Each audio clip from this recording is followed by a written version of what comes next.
তো বন্ধুরা আজকের ভিডিওটা খুবই ইম্পর্টেন্ট হতে চলেছে, কারণ আজকের ভিডিওতে ইন্ডিয়া বাংলাদেশের আন্ডার 17 উইমেন্স সাব চ্যাম্পিয়নশিপ নিয়ে কথা বলবো। প্লাস তার পাশাপাশি নর্থ ইস্ট ইউনাইটেড এবং ডায়মন্ড হারবারের মধ্যে ফাইনাল ম্যাচ সম্পর্কে কথা বলবো। এবং তার পাশাপাশি বলতে গেলে সুপ্রিম কোর্ট নিয়ে আপডেট রয়েছে, ইস্ট বেঙ্গল এর আপডেট রয়েছে, সমস্ত আপডেট দিতে চলেছি। তো ভিডিওটা ইম্পর্টেন্ট হতে চলেছে, তো স্কিপ না করে দেখতে থাকো ভিডিওটা। তো বন্ধুরা প্রথম আপডেটটা বেরিয়ে আসছে ন্যাশনাল টিম নিয়ে। তো ন্যাশনাল টিমে যে ইস্ট বেঙ্গলের প্লেয়াররা সুযোগ পেয়েছিল, মানে নাওরেম মহেশ সিং, জিকসন সিং এবং আনোয়ার আলী, তো তারা তিনজনে কিন্তু ইতিমধ্যে ক্যাম্পে যোগ দিয়ে দিয়েছে অলরেডি কাফা নেশনস কাপের জন্য। তো এই ছিল প্রথম আপডেট। এবারে চলে যাব পরবর্তী আপডেটের দিকে।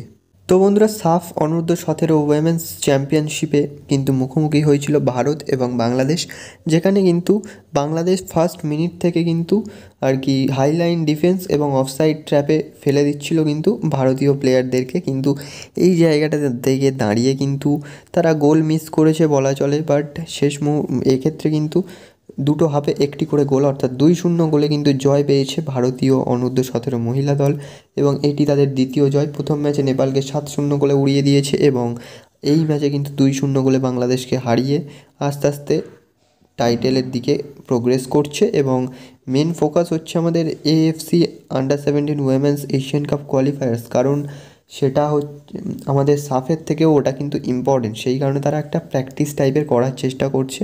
তো দেখা যাক কি হয় বর্তমানে। তো বন্ধুরা আজকে কিন্তু হিয়ারিং ছিল সুপ্রিম কোর্টে এআইএফএফকে নিয়ে।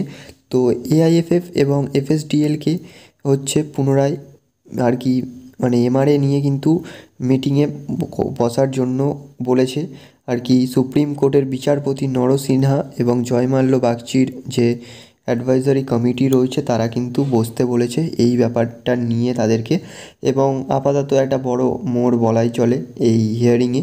অ্যান্ড এখান থেকে দাঁড়িয়ে এআইএফএফকে ওই নির্দেশটাও দেওয়া হয়েছে, এবং সুপ্রিম কোর্ট থেকে জানানো হয়েছে পরবর্তী হিয়ারিং হবে 28শে আগস্ট। তো 28শে আগস্ট মোটামুটি যে হিয়ারিংটা হবে সেই হিয়ারিংটা আর কি এআইএফের যে কমিটি সেই কমিটিটাকে নিয়েই বসবে সেই হিয়ারিং। তো দেখা যাক কি হয়, সেই হিয়ারিংয়ের আপডেটও কিন্তু আমি তোমাদেরকে দিয়ে দেবো। তো এবারে বন্ধুরা বলে নিই ডুরান্ড কাপ নিয়ে। তো ডুরান্ড কাপের ফাইনালে কিন্তু আর কি নর্থ ইস্ট ইউনাইটেড প্রবেশ করেছে, এবং অপর দিক থেকে প্রথমবারেই কিন্তু দুরন্ত পারফরমেন্স করে তা কোয়ালিফাই করে গেছে ফাইনালের জন্য কিন্তু আর কি ডায়মন্ড হারবার এফসি। তো ডায়মন্ড হারবার এফসি দুরন্ত ছন্দে খেলেছে আগের দিন ইস্ট বেঙ্গলের এগেনস্টে, এবং 2-1 গোলে কিন্তু ম্যাচটা জিতে গেছে। জিতে যাওয়ার ফলে তারা কিন্তু দুরন্তভাবে ফাইনালে প্রোগ্রেস করেছে। তো ফাইনালে এক্ষেত্রে বলতে গেলে নর্থ ইস্ট ইউনাইটেড একটা টাফ প্রতিপক্ষ তাদের জন্য বলাই চলে, কিন্তু তারা কলকাতাতে খেলতে চলেছে, মোটামুটি তাদের ফ্যান্স থাকবে এবং এই ব্যাপারটা রয়েছে। প্লাস তার পাশাপাশি বলতে গেলে মোটামুটি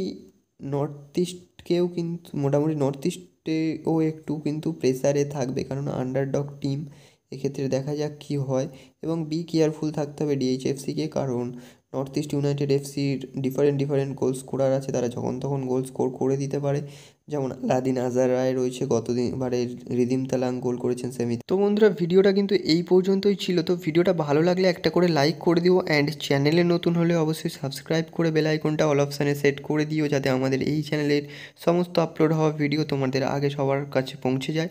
তো সেই কারণে সাবস্ক্রাইব করে বেল আইকনটা অল অপশানে করে রাখবে, এবং এরকম ইন্টারেস্টিং আপডেট পেতে, এবং কমেন্ট সেকশানে তোমাদের মতামত কিন্তু জানিয়ে দিতে পারো। সেক্ষেত্রে কমেন্ট বক্স কিন্তু তোমাদের জন্য অলওয়েজ খোলা। তো চলো বন্ধুরা, thanks for watching and keep supporting.